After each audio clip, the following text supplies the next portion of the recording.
नमस्कार मित्रांनो, नर्सिंग एक ईश्वर सेवा मी आरोग्यदूत या चॅनलमध्ये मी अक्षया तुम्हा सर्वांचं मनापासून स्वागत करते. तर मित्रांनो, तुम्ही जर माझ्या चॅनलवर आले असाल तर चॅनलला सबस्क्राईब करा, व्हिडिओला लाईक करा आणि शेअर करायला नक्कीच विसरू नका. तर आजच्या व्हिडिओमध्ये आपण बघणार आहोत GNM first year nursing foundation किंवा फंडामेंटल ऑफ नर्सिंग. बेशुद्ध अवस्थेतील रुग्णांची काळजी 5 मार्काला हा प्रश्न विचारला जातो. तर मी तो व्हिडिओ बनवत आहे आता. बेशुद्ध अवस्थेत काय काळजी घ्यायची आहे ते आपण बघणार आहोत. तर जे माझे बहुतेक प्रश्न बऱ्याच लोकांचं असतं की किती मार्काला सांगत जा. तर माझे सगळे प्रश्न 5 मार्काला, डिफरन्सेस 5 मार्काला, टिपा लिहा 5 मार्काला, सगळे प्रश्न 5 मार्काला आहेत. आणि जर 15 मार्काचा कुठला प्रश्न असेल तर मी त्याच्यामध्ये मेन्शन करते की हा 15 मार्काचा. पण मी जेवढे व्हिडिओ आत्तापर्यंत बनवलेत सगळे 5 मार्काला जे प्रश्न विचारले जातात त्याच्या रिलेटेड बनवलेले आहे. तर बेशुद्ध अवस्थेतील रुग्णाची काळजी, केअर ऑफ अनकॉन्शियस पेशंट, काय बघूया करायची आहे. तर बेशुद्ध अवस्था म्हणजे काय आहे, तर व्यक्ती जिवंत असते परंतु तिला स्वतःची बाह्य वातावरणाची जाणीव नसते, म्हणजे शुद्ध नसते, त्या व्यक्तीला बेशुद्ध असते. अशा अवस्थेत बेशुद्ध अवस्था म्हणतात. बेशुद्ध अवस्थेचे अवस्था असतात: अर्धवट बेशुद्ध अवस्था, पूर्ण बेशुद्ध अवस्था, शुद्ध जाण्याची क्रिया सुरू असलेली अवस्थेत स्टुपर असे म्हणतात. तसेच गाढ बेशुद्ध अवस्थेस कोमा म्हणतात.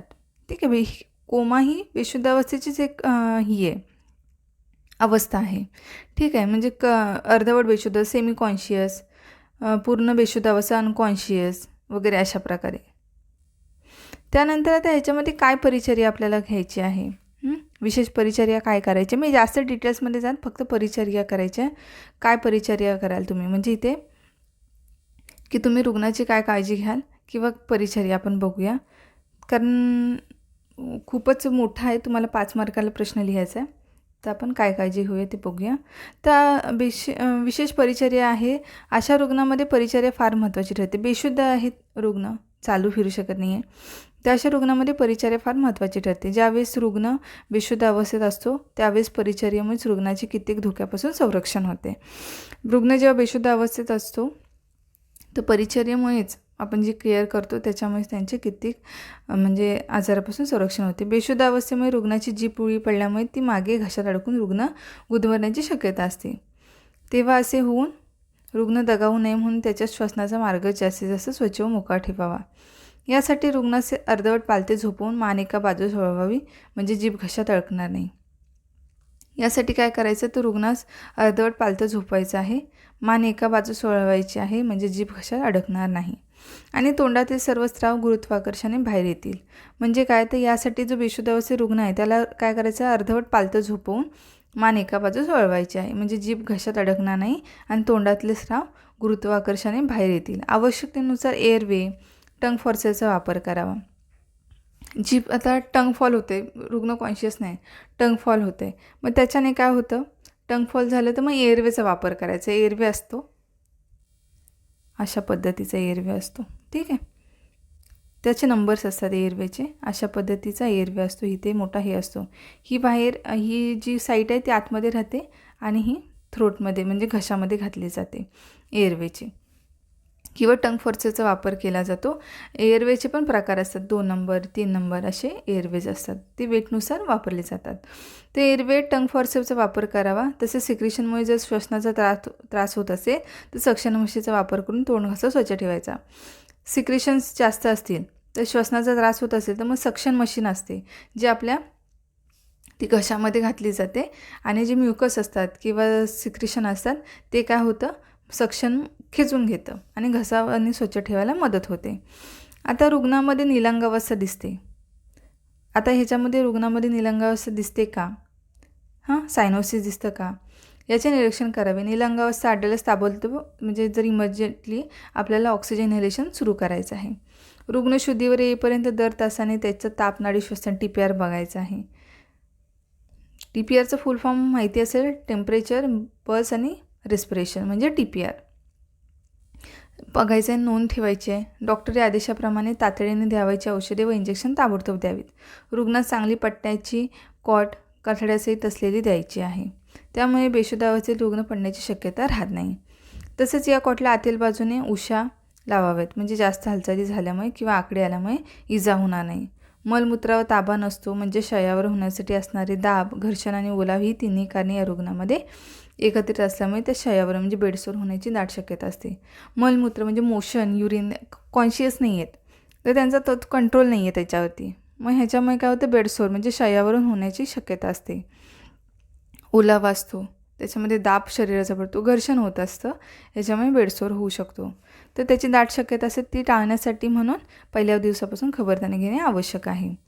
याच्यामध्ये काय करायचं आहे, मग खबरदारी घ्यायची आहे तर फळ्यांची कॉट द्यायची आहे, डनलॉपची गादी द्यायची आहे, बिछाना स्वच्छ व कोरडा ठेवायचा आहे, दर तासाने रुग्णाची म्हणजे पोझिशन असते ती बदलायची आहे. ठीक आहे. त्याच्यानंतर दाबबिंदूच्या ठिकाणी एअर रिंग्स ठेवणे, या रुग्णात झोपून राहिल्यामुळे हायपोस्टॅटिक निमोनिया होण्याची शक्यता असते. तर ती होऊ नये म्हणून सारखी स्थिती बदलायची आहे रुग्णाची, म्हणजे या बाजूवरून त्या बाजूवर अर्धवट पालथे किंवा मागे टेकण्यास आधार देण्याची बसती स्थिती द्यायची आहे. एवढे करून निमोनियाची चिन्हे लक्षण दिसू लागली तर ताबडतोब पेनिसिलिन किंवा इतर कोणतेही अँटीबायोटिक सुरू करायचे आहे. आता ते निमोनियाची जर लक्षणं दिसायला लागली तर मग काय करायचं, ते चिन्ह लक्षणं दिसू लागलं ताबडतोब पेनिसिलिन किंवा अँटीबायोटिक्स असतात जे डॉक्टरी सल्ल्यानुसार आपल्याला स्टार्ट करायचे आहेत. रुग्णाचा मूत्रावर ताबा नसतो, एकंदर लघवी तुमते किंवा सतत थोडी थोडी होत राहते, बिछाना सतत ओला होऊन शयावरून होऊ नये म्हणून पुरुष रुग्ण असल्यास कॉन्डम ड्रेनेज ठेवावे आणि स्त्री रुग्ण असल्यास संपूर्ण निर्जंतुका पाहून सेल्फ रिटेनिंग कॅथेटर घालावा. सेल्फ रिटेनिंग कॅथेटर घालायचं व रबरी नळीच्या साहाय्याने कॉटला अडकवल्या निर्जंतुक बाटलीला जोडून ठेवायचं आहे. ठीक आहे. आता बेशुद्ध रुग्णाचे हात पाय संपूर्ण अंग थंडगार पडलेले असते, जे बेशुद्ध असतात, कॉन्शियस नसतात, त्यांचं काय झालेलं असतं तर त्यांचे हात पाय थंड पडलेले असतात, म्हणून त्यांना उबदार ठेवायचं आहे. यासाठीच जादा ब्लँकेटचा वापर करायचा आहे. परंतु गरम पाण्याच्या पिशव्या कधीही द्यायच्या नाहीत. थंडगार पडलेले आहेत तर मग त्यांना काय जे आहेत त्यांना गरम पाण्याच्या पिशव्या द्यायच्या नाही आहेत.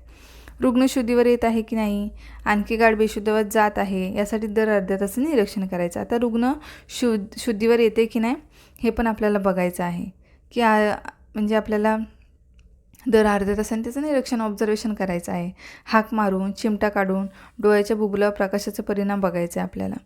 आणि अशा प्रकारे रुग्णाची काळजी घ्यायची बेशुद्ध अवस्थेतील आणि विशेष परिचर्या घ्यायची आपल्याला. बरीच आहे, तुम्हाला हा प्रश्न 5 मार्काला विचारला जातो तर तुम्हाला ते लिहायचं आहे. बेशुद्ध अवस्थेत रुग्णाची काळजी आपल्याला अशा प्रकारे घेतली जाते. अजून पुढे आहे माहिती, पण तुम्ही 5 मार्काला लिहिणार तर किती लिहिणार तुम्ही? 5 मार्काचा प्रश्न जर एवढे 4-4 पानं लिहित राहिलात तर पुढचे प्रश्न कसे सॉल्व करणार?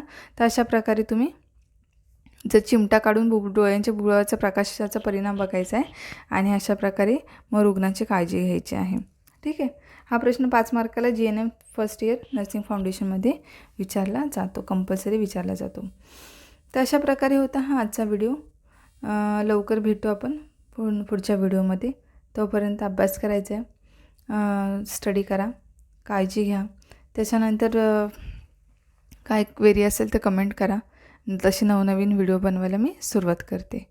भेटू आपण लवकरच पुढच्या व्हिडिओमध्ये. तोपर्यंत धन्यवाद.